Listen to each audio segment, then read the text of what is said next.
Medical tools used by midwives. The use of medical tools in midwifery during pregnancy has been around for centuries, and there are a few types of midwives to choose from, including certified nurse midwives, certified professional midwives, and direct entry midwives. These midwives can provide more than just childbirth services such as prenatal checkup, newborn care, family planning, and preconception care. A midwife is not a doctor, though. An MD has attended medical school and is trained for all types of emergency situations which may arise during childbirth.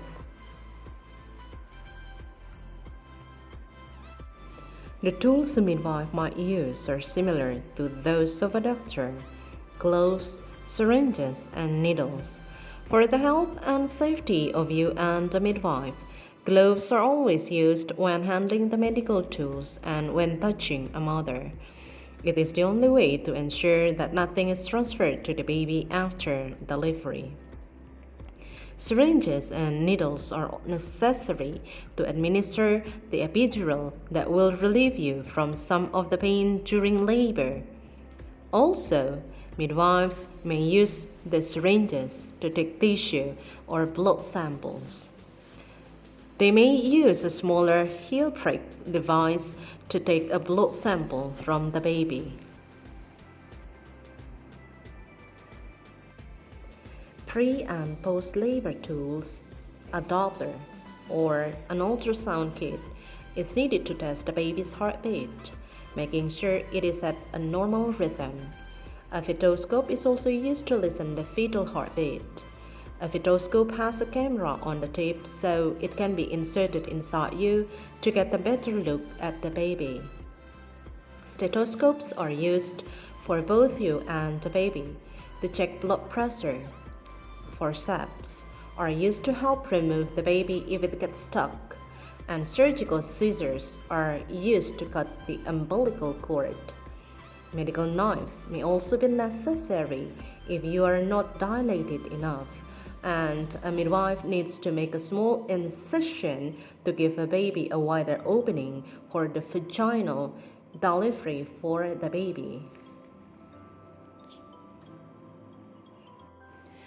Thermometers are necessary to make sure your body temperature is normal and that the baby does not have a fever after delivery. A mucus extractor is used to clear the baby's mouth and nose of any mucus and fluids from the womb where it had been growing during pregnancy. A cord lamp is used after the umbilical cord has been cut. A tape measure is used to record how long the baby is at birth. IV supplies.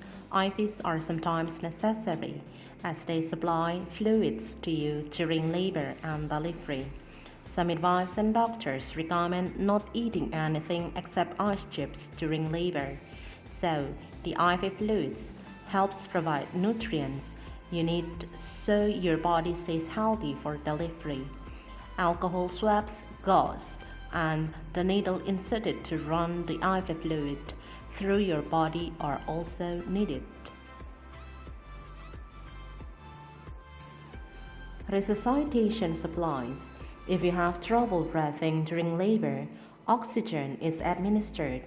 Infant resuscitators and mucus traps are also used if the baby is having trouble breathing after delivery and to clear any fluid deep into its throat.